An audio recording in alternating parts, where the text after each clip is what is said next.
আলাইকুম। এসএসসি 2025 সালের শিক্ষার্থীরা তো সংক্ষিপ্ত সিলেবাসে পরীক্ষা দিতে চায়। তো তারা কিন্তু ইতিমধ্যে আন্দোলন করতেছে। তা কি বলতেছে, তাদের দাবি দেওয়া কি, এবং শিক্ষা বোর্ড বা এ ব্যাপারে আসলে কি বলবে সেটা তোমাদেরকে জানিয়ে দিচ্ছি।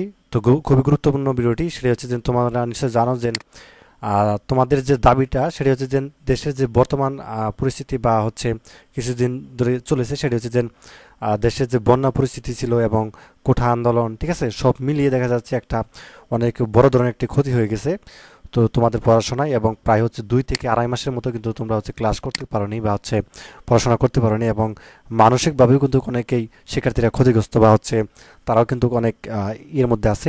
তো যাই হোক, এমন অবস্থা হচ্ছে তোমরা সংক্ষিপ্ত সিলেবাসে পরীক্ষা দিতে যাচ্ছ। তো এখন বিষয়টি হচ্ছে যে সংক্ষিপ্ত সিলেবাস আসলে শিক্ষা বোর্ড থেকে দিবে কিনা, ঠিক আছে। তো এটি হচ্ছে প্রশ্ন, আসলে শিক্ষা বোর্ড কী চাচ্ছে সেটি তোমাদেরকে জানিয়ে দিব। তো তোমাদের জন্য একটা অ্যানাউন্সমেন্ট আছে, ইতিমধ্যে জানো যে এসএসসি 2025 ব্যাচের জন্য আমরা বিজ্ঞান, মানবিক এবং ব্যবসা শাখার জন্য অল সাবজেক্ট সাজেশন মাত্র হচ্ছে 200 টাকার বিনিময়ে দিচ্ছি। সিকিউ এবং এমসিকিউ আনসার সহ থাকবে। যাতে লাগবে সাজেশনটি জাস্ট এই নাম্বারটির মধ্যে যোগাযোগ করে, এই নাম্বারটির মধ্যে হোয়াটসঅ্যাপ বা ইমো আছে, এই নাম্বারটির মধ্যে যোগাযোগ করলে হবে। যেহেতু পিডিএফ ফাইল দিচ্ছি, তুমি 1 মিনিটের মধ্যে হোয়াটসঅ্যাপ বা ইমোতে নিতে পারবে, ঠিক আছে। তো যাতে লাগবে না ওই নাম্বারটির মধ্যে যোগাযোগ করলে হবে। তো এখন বলতেছি যে আসলে তোমাদের সংক্ষিপ্ত সিলেবাস আসলে দিবে কিনা।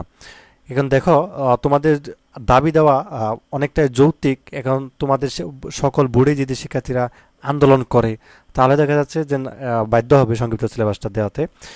হয়তো বা খুব বেশি না কমালেও দেখা যাচ্ছে 25%-এর মতো কমাতে পারে বা হচ্ছে 20%-এর মতো কমাতে পারে।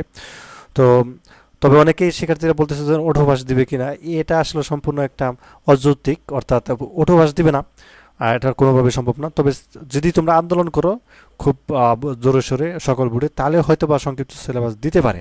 এটা হচ্ছে আমার মত, ঠিক আছে। তো যা হোক, ইতিমধ্যে রাজশাহী বোর্ডের একটা তোমরা দেখতে পাচ্ছ, রাজশাহী বোর্ড থেকে আসলে কিছু শিক্ষার্থীরা তারা ব্যানার নিয়ে হচ্ছে আন্দোলন করেছিল এই বিষয়টি। তো এটা যদি বাড়তে থাকে ক্রমান্বয়ে, তা দেখা যাচ্ছে সংক্ষিপ্ত সিলেবাসের পরীক্ষা হলেও হতে পারে। তো কি করে শিক্ষা বোর্ড সেটি অবশ্যই তোমাদেরকে জানিয়ে দিব। তো এই ছিল ধন্যবাদ সবাইকে ভিডিও দেখার জন্য। আল্লাহ হাফেজ।